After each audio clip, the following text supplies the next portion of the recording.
Good evening, student. MCOM Part First, Semester Second, Subject Business Tax Assessment and Planning.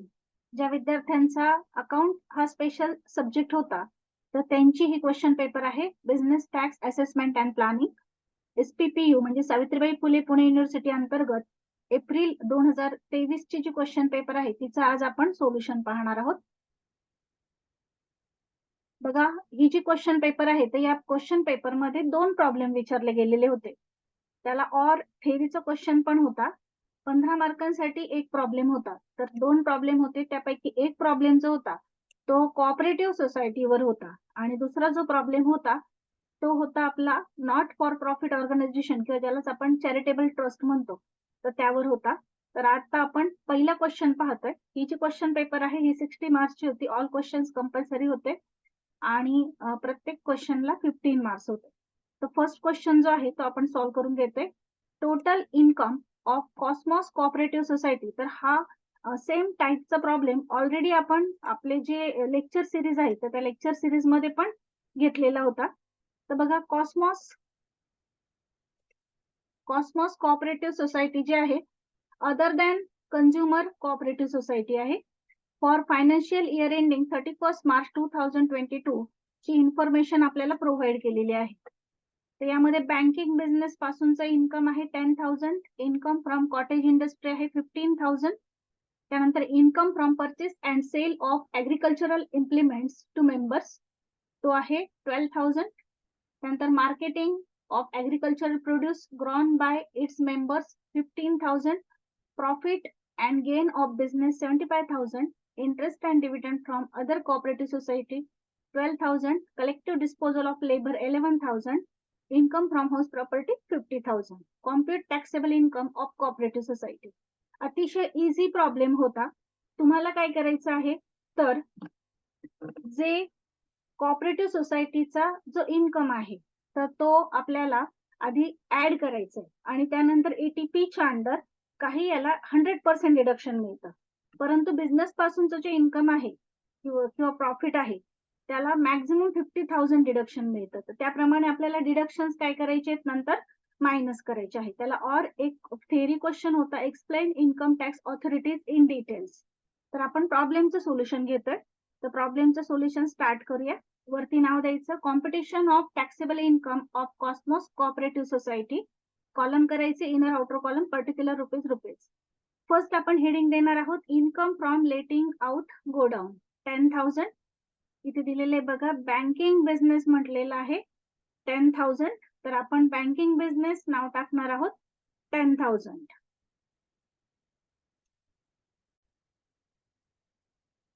बघा, banking बिझनेसचं income आहे 10,000. ते direct आउटरला घेतलेले आपण.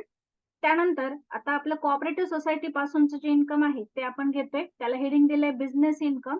त्याच्या अंडर आपण घेणार आहोत जे आयटम दिलेले आहेत यामध्ये ते.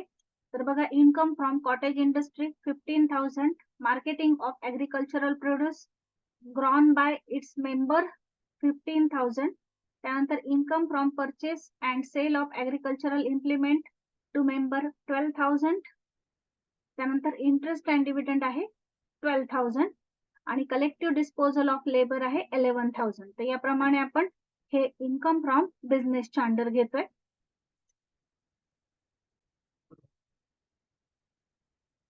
बघा, पुन्हा एकदा मी सोल्युशन सांगते. थोडेसे करेक्शन होते त्यामुळे मी ते करेक्शन करून घेतले. बघा, इन्कम फ्रॉम हाऊस प्रॉपर्टी जो आहे तो लास्टला आपल्याला दिलेला आहे त्याला आपण सेपरेट हेडिंग देणार आहोत. तर इन्कम फ्रॉम हाऊस प्रॉपर्टी आहे 50,000. तर ते घ्या 50,000 income from house property. First heading द्या ए. त्यानंतर सेकंड हेडिंग द्या इन्कम फ्रॉम बिझनेस. तर इथे आपण बँकिंग बिझनेस जो आहे तो कोऑपरेटिव्ह सोसायटीशी रिलेटेड आहे असं गृहीत धरलेलं आहे. तर बँकिंग बिझनेसचा इन्कम आहे 10,000. तो घ्या 10,000. त्यानंतर पुढचे जे इन्कम आहेत income from cottage industry, marketing of agricultural produce grown by its member, त्यानंतर income from purchase and sales of agricultural implement to member हे ऍज इट इज घ्यायचे आहे. Collective disposal of labour as it is घ्यायचे. मग banking business 10,000, त्यानंतर income from collective disposal of labour 11,000, त्यानंतर income from cottage industry 15,000, income from marketing of agricultural produce 15,000, त्यानंतर income from purchase and sales of agricultural implement 12,000 आणि profit and gain from business आहे 75,000. हे आपण as it is घेतले. फक्त interest and dividend जो आहे त्याला आपण सेपरेट हेडिंग दिलेला आहे, इन्कम फ्रॉम अदर सोर्सेस. त्यामध्ये interest and dividend from other cooperative society 12,000. मग हे 12,000 आउटरला येताना 12,000च येतील आणि या सर्वांची बेरीज केली म्हणजे 10,000 पासून तर 75,000 पर्यंत ती बेरीज आउटरला आली 1,38,000. मग आता यांची बेरीज करायची. इन्कम फ्रॉम हाऊस प्रॉपर्टी आहे 50,000, इन्कम फ्रॉम बिझनेस आहे 1,38,000 आणि इन्कम फ्रॉम अदर सोर्सेस आहे 12,000. तर यांची बेरीज केली, बेरीज आलेली आहे 2 लाख. त्यानंतर त्यातून आपण डिडक्शन्स मायनस करणार आहोत. लेस डिडक्शन अंडर सेक्शन 80P.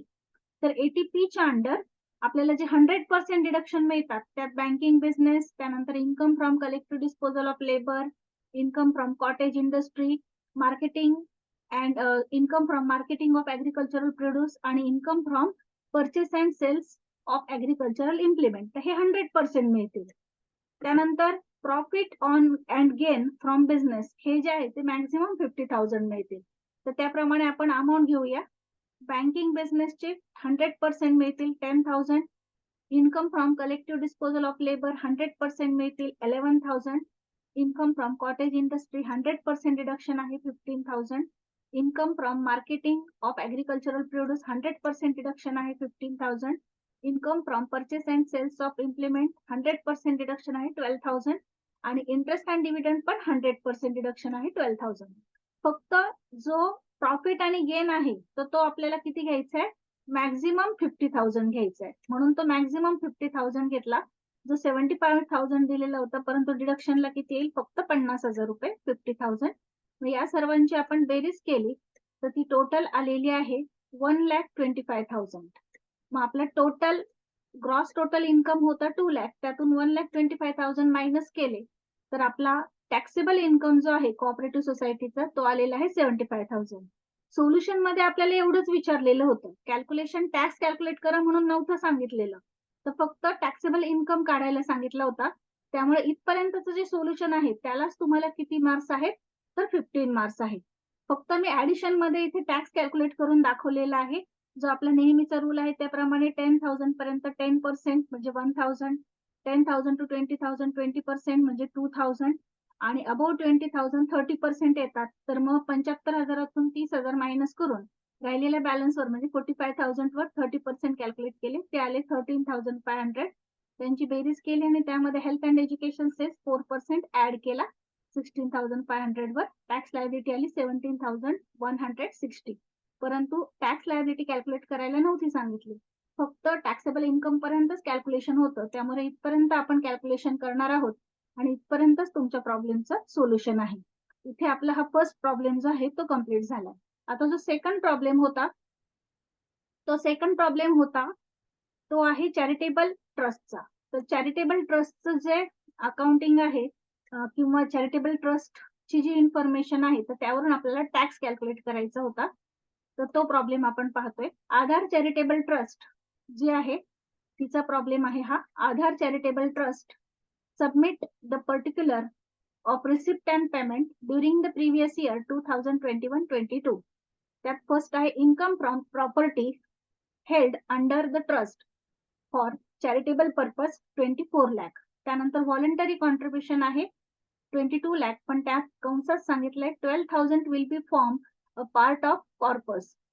त्यानंतर donation paid to charitable school दिलेला आहे 10,000. Scholarship paid to slum student 4 lakh, sorry 10,000 नाही 10 लाख आहे. Scholarship paid to slum student 4 lakh. त्यानंतर amount spent on holding free eye checkup camps in urban slum ₹6 lakh. म्हणजे हे सगळे donations आहेत 10 लाख 4 लाख 6 लाख. त्यानंतर amount set apart for setting up old age home by March 21 6 lakh. Compute the total income and tax liability of trust for assessment year 2022-23. त्याला और जो question होता तो होता explain type of assessment in details. तर आपण हा problem जो आहे तो सॉल्व्ह करून घेतोय. मग वरती नाव द्यायचं competition of taxable income of Aadhaar charitable trust for assessment year 2022-23. आधी आपण काय करणार आहोत, जे चॅरिटेबल ट्रस्टच्या अंडर इन्कम्स आहेत ते आपण घेणार आहोत. मग चॅरिटेबल ट्रस्टच्या अंडर जे इन्कम्स आहेत त्या इन्कम मध्ये दोन इन्कम आहेत. एक आहे तर जी प्रॉपर्टी आहे, income from property held under charitable trust for charitable purpose, ती आहे 24 लाख. आणि व्हॉलंटरी कॉन्ट्रीब्युशन मध्ये 22 लाखातून आपण जो 12 लाखाचा पार्ट आहे कॉर्पस साठीचा तो साईडला करणार आहोत. म्हणजे किती घेणार आहोत, 10 लाख घेणार आहोत.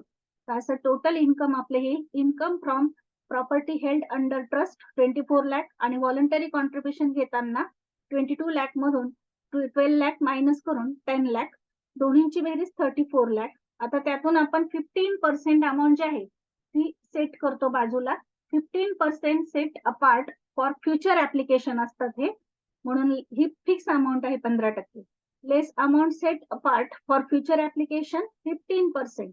34 लाख वर 15% कॅल्क्युलेट केले, ते आले 5,10,000. ते मायनस करून आपल्याला टोटल इन्कम आलेला आहे 28,90,000. इथपर्यंतच्या कॅल्क्युलेशनला 6 मार्क्स होते आणि तिथून पुढच्या कॅल्क्युलेशनला 9 मार्क्स होते. असं टोटल 15 मार्क्सचा प्रॉब्लेम होता.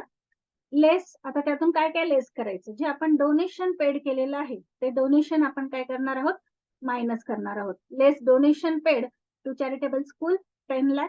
लेस scholarship paid to poor student और slum student 4 lakh. Less amount spent on free eye camp or eye checkup camp 6 lakh. Less amount spent apart for old age home 6 lakh. असं total deduction किती आलं, 10 + 4 + 6 + 6. तर असं total deduction आलेलं आहे 26 लाख. मग 28,90,000 मधून टोटल डिडक्शन 26 लाख मायनस करायचं. टोटल इन्कम आलेला आहे आपला 2,90,000. हा आपला टॅक्सेबल इन्कम आहे 2,90,000. इथे आपलं सेकंड प्रॉब्लेमचं सोल्युशन कम्प्लीट झालेलं आहे. याप्रमाणे आपण हे दोन प्रॉब्लेम जे आहेत ते 15 मार्क्स साठी विचारलेले होते. टॅक्सेबल इन्कम विचारला होता पहिला कोऑपरेटिव्ह सोसायटीचा आणि इथपर्यंतच कॅल्क्युलेशन होतं 75,000 पर्यंत, पण मी टॅक्स काढून दाखवलेला आहे. आणि दुसरा होता चॅरिटेबल ट्रस्टचा, तर त्याचा आपण इथे आता सोल्युशन पाहिलेलं आहे. इथे आपले हे प्रॉब्लेम आणि क्वेश्चन पेपर जे आहे ती कम्प्लीट झालेली आहे. उर्वरित क्वेश्चन पेपर सर्वांना माहिती आहे, त्यामुळे मी शॉर्ट नोट वगैरे यामध्ये काही प्रोव्हाइड केलेलं नाहीये. परंतु तुम्हाला पाहायचे असतील तर त्या मी फक्त क्वेश्चन पेपर एकदा दाखवून देते.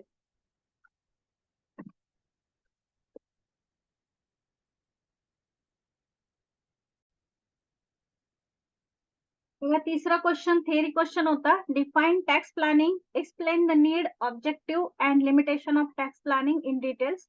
आणि चौथा क्वेश्चन शॉर्ट नोट होते, एनी 3 सॉल्व्ह करायच्या होत्या. Type of GST, procedure for registration under GST, scope of supply, input tax credit आणि कस्टम ड्युटी. तर याप्रमाणे हे क्वेश्चन पेपरचं जे सोल्युशन आहे ते कम्प्लीट झालेलं आहे. या ठिकाणी बिझनेस टॅक्स असेसमेंट अँड प्लॅनिंगचं ही क्वेश्चन पेपर आहे. हा फर्स्ट प्रॉब्लेम, त्यानंतर हे फर्स्ट प्रॉब्लेमचं solution, then second problem and second प्रॉब्लेमचं सोल्युशन आणि हा थेअरी क्वेश्चन. इथे ही क्वेश्चन पेपर कम्प्लीट झालेली आहे. थँक्यू.